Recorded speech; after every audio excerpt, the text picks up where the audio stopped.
I remember very distinctly that I wasn't afraid.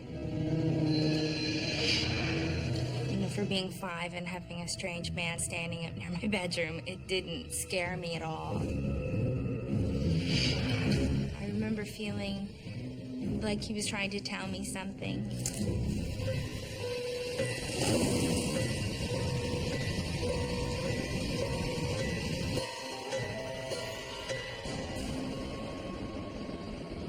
She pointed to the street. She was saying the sound as really a gravel sound, like she was saying, danger, danger. She was telling me danger.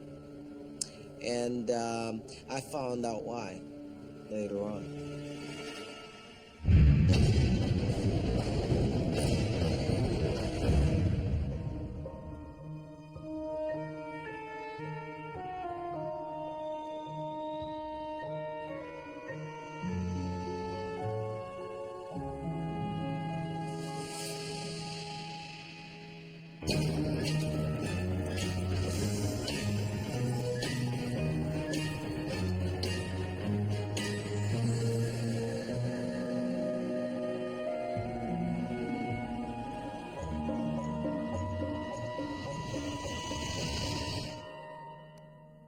My parents divorced when I was about a year old, so it's primarily my mother and my sister and I, my stepfather. My sister and I are about 2 years apart, so we had a lot of the same friends and did a lot of the same things. We went to summer camp and up to my grandma's for the weekend and stuff. We were really fortunate because we had friends who lived really close, so we could, you know, I was walking myself to school when I was 5. I think that it's very possible that in some ways I get warnings. I think that there's probably lots of times when I've been warned and I should have paid attention and I didn't. I think that sometimes some of us are just more susceptible to information.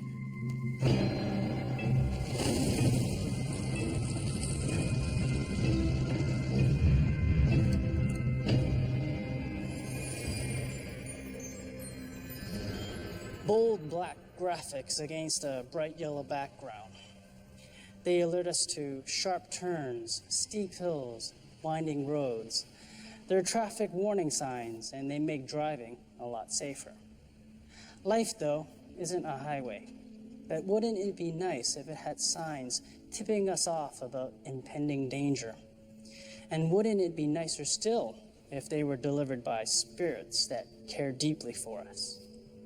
Hi, I'm Lawrence Chow. Today in Ghostly Encounters, we meet Christine and Tasheen, and we hear their eerie stories of supernatural warnings. Christine Robb was 5 years old when the ghost of a strange man seemed to appear in her home. She knew something important was happening, but she didn't know what. Sometime later, she would understand, but by then, it would be too late. I would have either been 5 or nearly 5. I was sitting on the couch in the living room.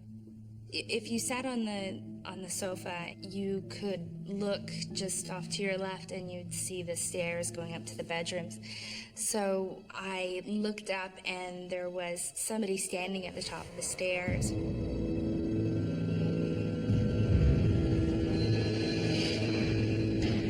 He was bald. His ears kind of stuck out a bit. He was sort of standing just back a bit into the shadow. I remember very distinctly that I wasn't afraid. That, you know, for being 5 and having a strange man standing up near my bedroom, it didn't scare me at all. I remember feeling like he was trying to tell me something. He didn't seem to be... He wasn't moving his lips or anything. There was never really a certain expression on his face. You know, he didn't point or anything at me. But I do remember a lot more of how I felt with him there. And that was that I wasn't paying attention. You know, that feeling when you're getting in trouble for something and it's because you weren't listening. And I sort of had that feeling that I should have been listening. I wasn't paying attention. I missed something.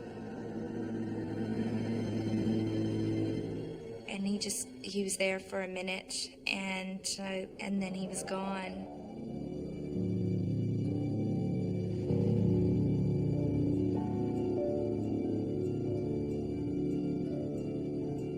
My mother, my stepfather had a party, and at this party there was a man there who would light his cigarettes with a match, and he would blow them out by flicking them with his fingers. And I thought that was the coolest thing I had ever seen, that he didn't have to blow on it. He could just get the match to go out. So the next morning I got up early, and I was home alone with my mom, and I was downstairs on the couch watching TV, and there was a book of matches on the coffee table. And I was in my nightgown, and they had just come out with glow-in-the-dark, so I had this great little glow-in-the-dark bunny on my little nightie. I lit a match and flicked it out and put it in the ashtray and did it again, and thought that was really great. And I lit a third one, and I flicked it, and I thought it had gone out. My mother called from upstairs to see what I was doing, and I said nothing, and I was holding the match in my hand, and I guess as I said that to her, the match burnt the tips of my fingers, so I dropped it on my nightgown.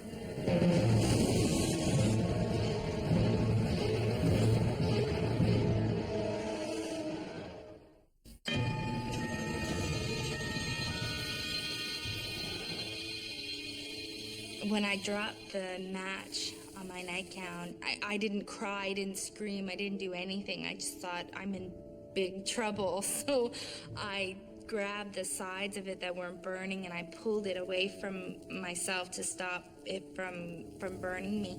And I figured if I could turn the faucet on, I would be able to put it out, nobody would have to know, and everything would be fine. And I realized I couldn't hold my nightie away from me and turn on the faucet at the same time. So that's when I panicked, and it just popped into fire. It just exploded. It was a lot, really fast. I started to scream. I can very distinctly remember my mother not even touching a stair when she came down.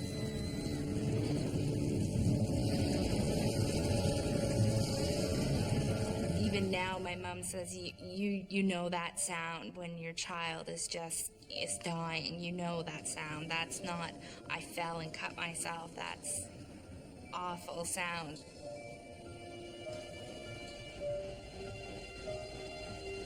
I was in the hospital for about 2 months. I have third-degree burns on something like 70% of my body. I had like a metal dome that went over my bed, so because I couldn't wear clothes, I couldn't have anything touching me, so I had to stay in this sort of sealed room. Everybody had to come in and wear masks and gowns and everything.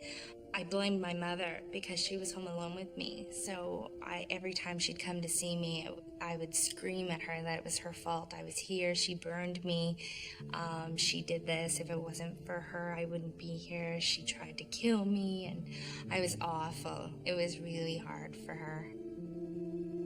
It was a really long recovery for being 5.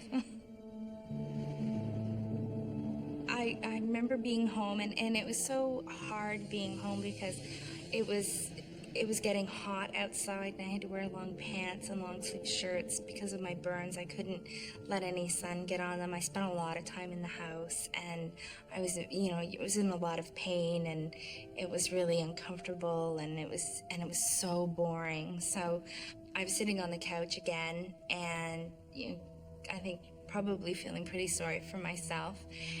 And I looked up the stairs again, and he was there.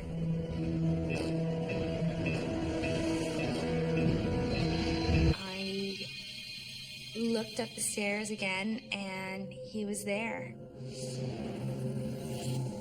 I knew I wasn't dreaming. I knew I was awake. I knew it felt like there was somebody there.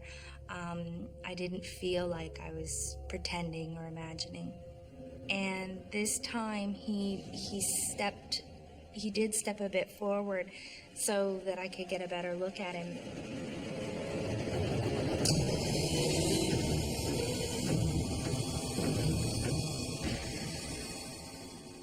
His face, his whole head had actually been burned, sort of no eyebrows and tight skin, and he didn't say anything. Again, he didn't move, but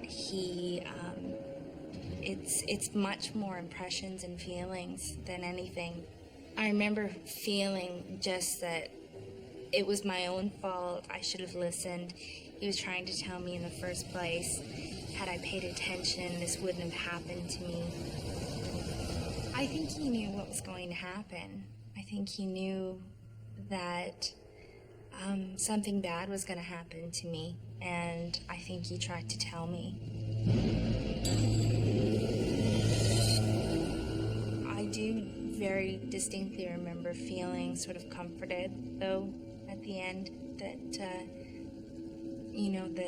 that it was, I'd be okay, that everything was going to be all right. I didn't say anything to anybody about it.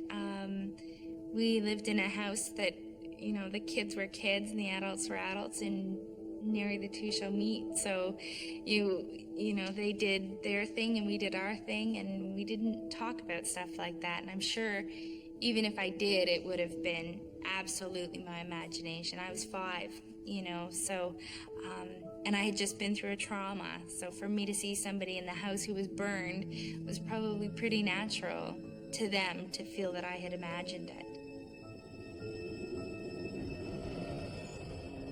People talk about guardian angels and people who look over them, and I guess that would be probably the closest I could describe it. Christine believes the bald man was there to tell her not to play with fire, but she didn't pay attention. She missed the warning and suffered terrible consequences. But maybe things are a little more complicated, and maybe Christine is being too hard on herself. After all, for a 5-year-old, the ghostly appearance could have been an everyday occurrence. The bald man could have just been a neighbor she'd never met. And besides, kids that age don't analyze things the way grown-ups do. So if the bald man really was a spirit sent to warn her, Christine can't be faulted for ignoring the warning. Tasheen Moses was an adult when he had his brush with danger, and he was ready to heed a warning from his loving, caring mother, even if she was already dead. I grew up, our family was quite large. We have 5 brothers, and I have 2 sisters. My religious beliefs is Pentecostal. Go to church where you clap and sing and praise God. My relationship with my mother was very interesting. My mother was a very disciplined type woman. She believed in God. She brought me up in church. She was very close to us. There was nothing going on in our personal lives that we tried to hide from her that she did not know. And she was one who was always willing to give advice and very protective. She always liked to comment on my friends before I got married, the different girlfriends, who was good, who was not good. She's one of those kind of moms. I like her. No, I don't like her. You better get rid of her. She was very, very close to us all the way up until at the end. And when your body dies, I think that the energy is so great that it's impossible for that to die too.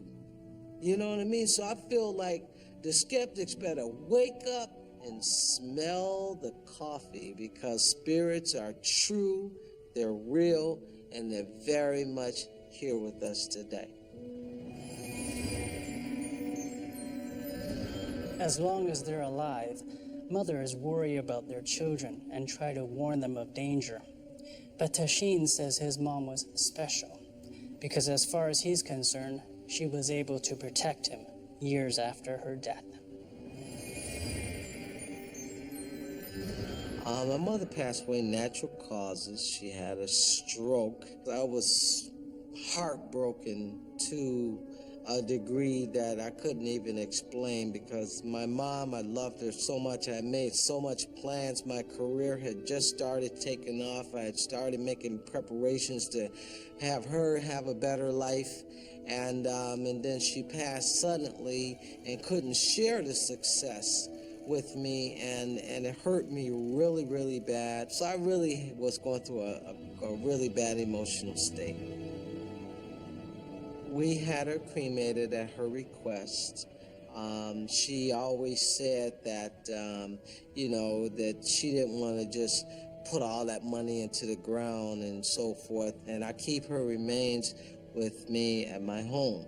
And me and my brothers and sisters, we share keeping my mom with us. This is the urn that keeps me company all the time. I just feel comfortable that I can hear her. I can hear her. And sometimes I think I make her mad, because I'll be shaking her around. Wake up, Mom, wake up, wake up. Sometimes I wake up in the morning and I just, wake up, Mom, good morning. You know what I mean? I'm not the kind of person that put an urn over there and scared to touch it. I teach my children, this is your grandmother. Inside the urn is her remains. You can hold the urn, you can hug the urn. It's your grandmother in there. When they're having the gospel on Sunday, I'll take the urn out of the living room and I'll put it right in the den where the TV and where the gospel music and the preacher's going on, and I watch TV and I have her urn there too, right with me. So me and her watching TV just like that. In this present day, I know for a fact that my mom's spirit is connected to the urn.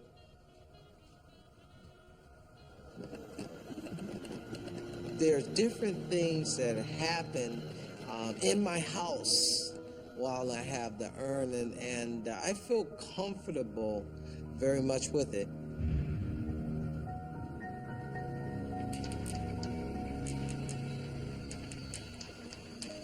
I was her favorite son, so I figured if her spirit was going to come back, her spirit was going to come back and visit me. It was a time when you have to clean out her belongings and pack up everything. And so as I was passing through the house, it's one of those antique, old-fashioned frame mirrors that you would see in the classic movies. And this particular mirror was in her bedroom. This mirror, she always had a lot of when she got pretty, she always looked in, prettied up with her makeup, she would always look inside this mirror. And so when I was taking some things back home with me from there, I took the mirror with me. With that mirror, I started to see her image. She looked it like she was 30 years younger. I know that sounds strange, but her face had gotten tight and her nose was pointy and young and pretty. And I see it, and then the image will go, disappear.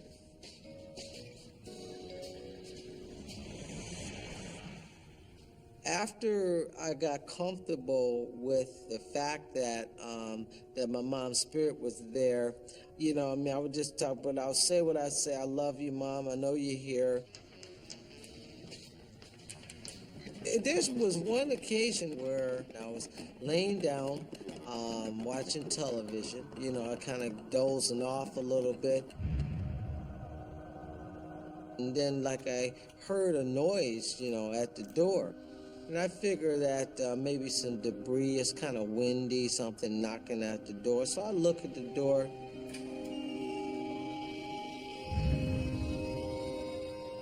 And it was my mom. I was excited in a way, and shocked in a way, and wondering, is this for real in a way? And am I losing my mind or what? She pointed to the street. She was saying a sound that was really a gravel sound, like she was saying, Danja, Danja. Like, who is Don John? Who is Don John? But then after I thought about it, she was saying danger.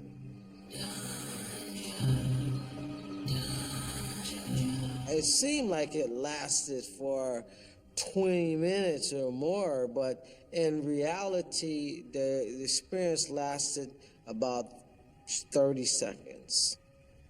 I was kind of confused, and I wanted to talk to her. I wanted to see her again, but she came and gone so fast, you know? Said what she had to say, and she was gone.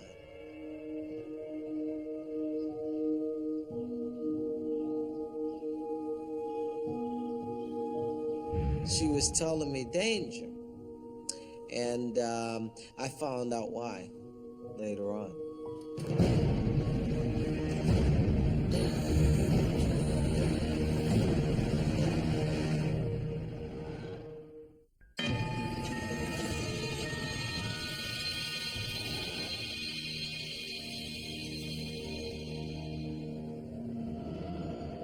She pointed to the street. She was telling me danger, and I found out why later on. The next morning, I was in bed, and sometimes I turn my burglar alarm on, sometimes I don't. That particular night, I would not have turned it on because I was tired. I didn't care. It was a weekend, I didn't care.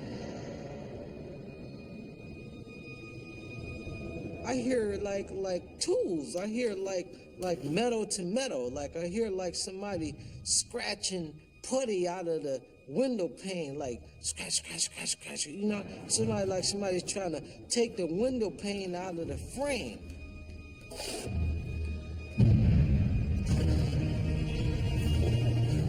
And it woke me up. He see me, I see him, and he's shocked, I'm shocked, and oh my God. I jump up and I run over to hit my panic alarm on my burglar alarm system. And I see, you know what I mean, he was making his way, trying to find his way into his car, and the guy, he dropped his keys right where my mom was at the night before.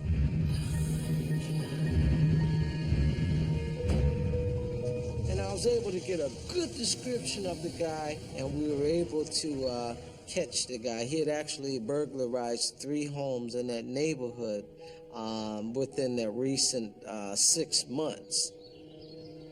I felt like I had heads up. I felt like I have a new relationship with my mom from her spirit life because she gave me some information. She kind of prepared me. And so I felt happy that my mom visited me in her spirit life to warn me and save my life.